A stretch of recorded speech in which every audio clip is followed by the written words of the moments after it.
Once there lived a hare near a river. He was very proud of his speed. There lived a tortoise in the river also. They were fast friends. The hare always laughed at the tortoise.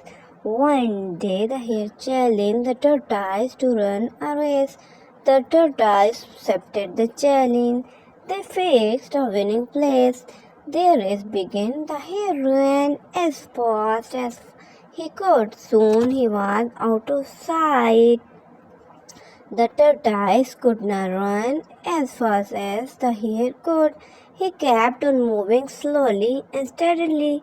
He was very tired but did not stop.